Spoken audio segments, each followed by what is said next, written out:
Y bueno amigos, estamos aquí listos para el segundo video del día en el que, bueno, por supuesto vamos a analizar unas situaciones más que interesantes. Por fin ha dado la cara Kylian Mbappé, ha hablado el futbolista francés del Paris Saint-Germain en la concentración con su selección. Ha hablado un poco de su futuro, aunque no del todo claro. Vamos a revisarlo, vamos a repasar un TikTok o un video que era de TikTok y lo subieron a Twitter de un chico hablando del tema de la vacía, que me parece realmente increíble y bueno, muchas cosas interesantes. Así que les voy a pedir lo de siempre, que me acompañen hasta el final de este video y sin mucho más cuento, pues damos play. Y muy buenas a todos chicos, bienvenidos nuevamente a este su pequeño espacio para madridistas. Y como ya ustedes lo saben, aquí traemos información relacionada con el Real Madrid, el 14 veces campeón de Europa, pero también con el mundo del fútbol en general.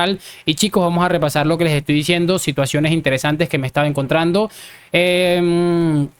Y que seguramente a muchos de ustedes también les va a parecer sumamente interesante. Una de las cosas que, bueno, me gustaría escuchar junto con ustedes. Voy a empezar con lo del chico que desmantela o desmonta absolutamente el relato de la vacía. El video dura como 2 minutos y algo, pero la verdad es que no tiene desperdicio alguno. Porque como siempre hemos dicho, hemos estado... como quien dice, expuestos a este cuento de toda la vida en el que nos dijeron que el Barça desarrolla futbolistas o estrellas, balones de oro, y el Madrid los compra. Pues este hombre creo que da un punto de vista más que interesante, así que vamos a escucharlo. Puedes hablar de la Masía. El Barcelona tiene un problema. Hablemos del mito de la Masía. El mito de la Masía, como grandes mitos culés, tomaron mucha fuerza, sobre todo en la época de Cruyff. Te venden esa época de éxitos como una época de éxitos basada en confiar en la cantera. La realidad es que sí, Cruyff desarrolló el centro de formación y utilizó la cantera. Pero al igual que con el estilo, esto de la Masía lo distorsionaron hasta lo enfermizo, y de la idea original no queda tanto. Para empezar, hay que tomar en cuenta que el 99% del mandato de Cruyff en Barcelona fue en una época antes de la ley Bosman. Por lo tanto, todo el tema de los extracomunitarios era un hándicap mucho mayor. Cruyff tenía que confiar sí o sí, ya sea en cantera o en jugadores españoles. Dicho esto, y lo dije en mi video del Dream Team, que no les vendan relatos. El Barcelona en la época de Cruyff es lo que el Barcelona fue siempre, un equipo que fichaba galácticos y gastaba muchísimo dinero. Entre el 88 y el 96, la época de Cruyff, el Barça fue el tercer equipo que más gastó en Europa, en un top 10 que no sale el Real Madrid, por ejemplo. Cruyff en 8 años debutó 32 canteranos, un buen número que pierde un poquito de fuerza cuando te das cuenta que todo esto fue antes de la ley Bosman. Mourinho, por ejemplo, solo en 3 años en el Madrid debutó 17 canteranos, y si contáramos los amistosos serían 30. Vaya, para que den una idea de los contextos de los números de Cruyff. Es interesante cómo él desmonta el relato muy sencillo, poniendo ejemplos que siempre hemos colocado, por ejemplo, comparaciones con el Real Madrid, que siempre ha sido históricamente la comparación Barça-Real Madrid. Dicho esto, Cruyff empezó siendo racional, ¿vale? Fue una persona que, al igual que pasa con muchos culés, después el relato y el misticismo se traga el personaje y termina cambiando. Pero al principio era una persona racional, que utilizaba la cantera para lo básico del primer equipo. En la final de Champions del 92, por ejemplo, solo 2 canteranos fueron titulares, Ferrer y Guardiola. Y ya les digo yo que si Cruyff hubiera podido traer un extranjero que reemplazara a cualquiera de estos dos que eran malitos, les aseguro que lo hubiera hecho. Después de Cruyff, la cantera tuvo un rol más normal hasta que llegó la generación dorada. Los Messi, Pedro, Piqué, Busquets, Iniesta, Puyol, y la estrategia de la Masía se convirtió en el mito de la Masía.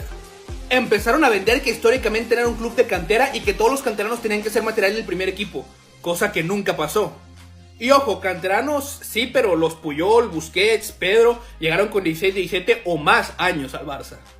Que es muy parecido a lo que hacen con Pedro y Araujo, que los ficharon de 18 años y te los ves.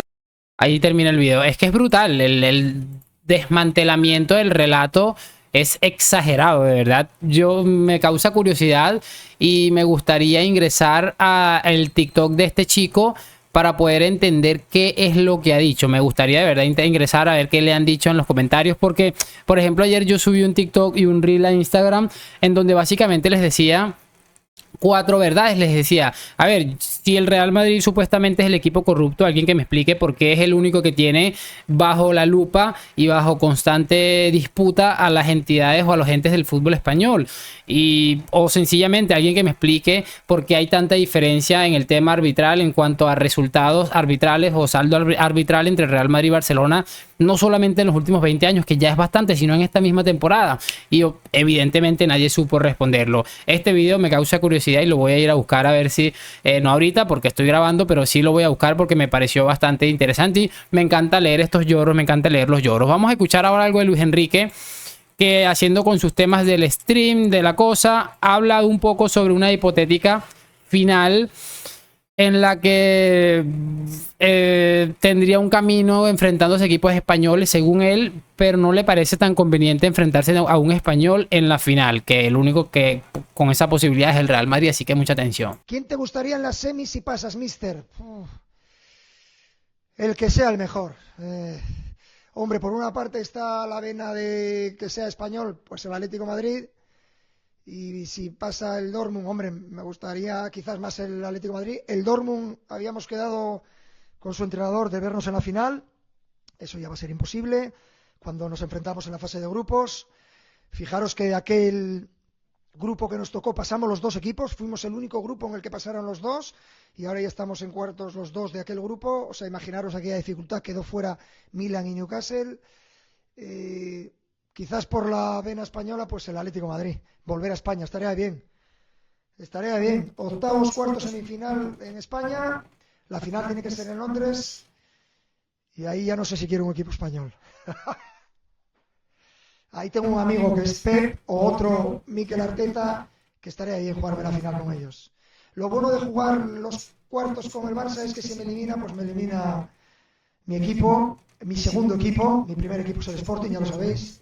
Sangre rojiblanca por las venas, da igual donde estemos.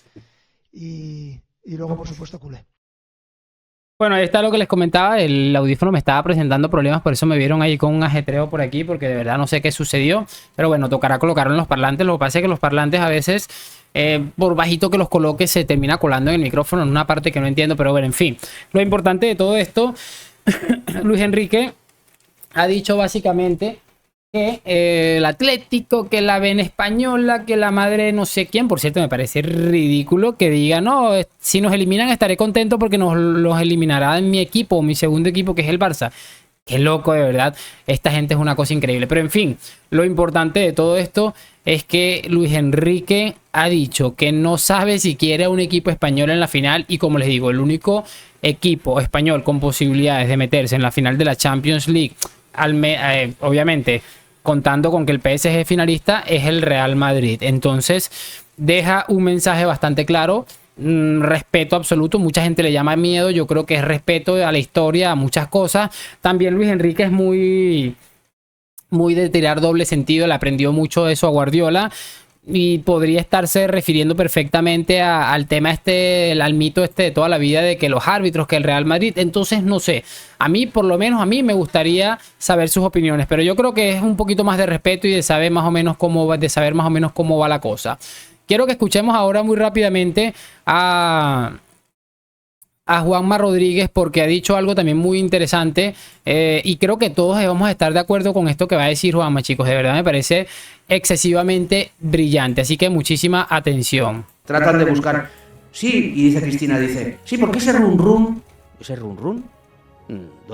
¿el run run dónde está? Es el run run que se alimenta en ciertos sectores con la ensoñación de que efectivamente cabe una remota posibilidad de que esta vez tampoco venga Mbappé, ¿sabes? Entonces yo creo que la reacción de Laporta, que a mí me parece entrañable, yo no le querría como presidente del Madrid si el Madrid estuviera en una situación como la que está el Barça, no le querría, ¿vale? Pero del Barça a mí me parece que es divertido ver a Laporta, ¿sabes? Porque yo le tengo a Laporta, al primero no, pero a Laporta le tengo incluso cierto cariño, te lo digo en serio. Está haciendo cosas no, que era impensable que este Barça pudiera hacer. Está bien vender, pero es un Barça que ya gana una liga que ha ganado una Supercopa y que, No, ha oye, que ganado- está vivo ha en ganado- Champions y que ha conseguido hacer un buen equipo. No, ha con ganado los recursos dos que ligas. tenía, ¿eh? Ha ganado dos, Alex. Dos. No, una. La primera y la última. Porque tratan de buscar. Sencillamente Sí, y dice brutal. Cristina, dice, De verdad, me parece muy, muy interesante lo que comenta Juanma Rodríguez. Creo que estoy absolutamente de acuerdo en casi todo lo que dice. Y sobre todo lo que más me llamó la atención, chicos, y esperen que estoy buscando otra cosa aquí, se los comparto. Otra de las cosas que más me llamó la atención, o lo que más me llamó la atención de este discurso de Juanma, es esa sensación de que nosotros tenemos que efectivamente todos estamos absolutamente encantados con Laporta. Ojalá este hombre pueda renovar su candidatura a la presidencia y se quede todo el tiempo del mundo en el Barça, porque creo que es el presidente ideal para los madridistas, pero siendo un presidente del Barça, creo que es el indicado. Y muy bien que le coloque en su sitio, y el tema de Mbappé y toda la cosa, porque de verdad que el ridículo que hizo Laporta ayer intentando quitarle peso a lo que es probablemente fichar al mejor futbolista de la actualidad, creo que quedó bastante mal, incluso para los culés. Creo que les tuvo que haber dicho como que, pero este tipo, ¿qué carajo está diciendo? Vamos a cerrar este video con lo de Kylian Mbappé. Vamos a ver, porque como les digo, primera vez que le vamos a escuchar a Mbappé después de tantísimo tiempo esperándolo. Y bueno, básicamente le han cuestionado sobre su futuro. Sí, eso ha sucedido, como era evidente. Y lo que ha respondido el delantero desde la selección francesa es lo siguiente. Vamos a escucharlo. Compañeros que ibas a salir del equipo. Si vous l'avez annoncé. ¿Puedes confirmárnoslo? Donc demandez à celui qui vous l'a annoncé. Il sait, lui, non? A priori, oui. Oui, tu sais. Preguntad qu'il al sait. que lo ha anunciado, él lo Voilà, sabrá. demande-lui. Mais vous, est-ce que vous nous confirmez que c'est vrai? Pero tú nos puedes confirmar si es verdad. Il a dit oui. Il a Preguntad dit oui. al que lo ha anunciado. Bah, il a toujours raison, lui. Ah, je sais pas.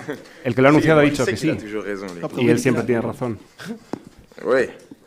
Tu sais où il était. Mais. Et comme j'ai dit, Como le he jour dicho. où j'aurai quelque chose à annoncer, El día que yo tenga algo que anunciar, je viendrai et Vendré. je pense que je me suis jamais caché, j'ai y jamais yo eu nunca me he peur. escondido, nunca he tenido Donc, miedo de eso. si j'ai quelque chose à dire, je Si viendrai. tengo algo je que le deciros, dirai. yo vengo, os lo digo, Et très facilement parce que c'est pas, tranquilamente, c'est pas porque quelque chose de grave, mais no c'est- será nada tampoco c'est juste que grave. j'ai rien à annoncer en fait. Simplemente es que Désolé ahora de mismo décevoir, mais no tengo nada que anunciaros, j'ai rien siento de- mucho de conscient à decepcionaros. vous annoncer. No tengo nada importante que anunciaros ahora mismo. Bueno, ahí está lo que les estaba comentando. Hay mucha gente que está tomando esto de manera radical, tanto para un lado como para el otro. A mí me parece que son las declaraciones más prudentes de un futbolista que ha tenido tanta polémica alrededor de su futuro. Además de que si en el caso de que va a renovar, pues no sé si todavía estaría negociando y quiere sacar más dinero y no le conviene decir que va a renovar, o si en el caso de que se va a ir al Real Madrid, por poner un ejemplo, no creo que le convenga tampoco mucho el hecho de decirlo públicamente y cuando regrese a París vayan y lo revienten los ultras, porque sabemos más o menos cómo son las cosas. O sea, yo no creo que haya cambiado mucho la situación y no creo que estas declaraciones de Mbappé sean exageradamente para tomarlas en cuenta. Creo que ha dicho lo que seguramente todos esperábamos que iba a decir. Una cosa que me llamó la atención de esta rueda de prensa es que en una de estas dijo que había visto el video de Bellingham y de Tchouaméni, que yo les traje aquí, lo comentamos, en el que no sabíamos de quién hablaba. Después Tchouaméni lo explicó. Y bueno, él mismo dice que lo vio, que le pareció chistoso y que pensó que estaban hablando de él, pero que evidentemente no fue así. ¿A qué quiero llegar con todo esto? Que me parece totalmente irrelevante. A que lo que siempre les digo, los futbolistas ven las redes sociales, se informan de las cosas y seguramente este hombre ya habrá visto el video de J. Jordi diciéndole que iba a conocer quién era Cubarsí, quién era Araujo. De verdad, yo no entiendo a esta gente que le mete esta presión adicional a estos futbolistas, y sobre todo tratándose de futbolistas tan jóvenes y con tan poca experiencia en este tipo de escenarios. Veremos. Como dicen por ahí, amanecerá y veremos. De momento voy a despedirme esperando que hayan disfrutado de este video, que por supuesto me lo hagan saber con su like, suscripción, todas esas cositas y lo de siempre. A la Madrid, gracias por acompañarme. Nos vemos en un próximo video y chao, chao.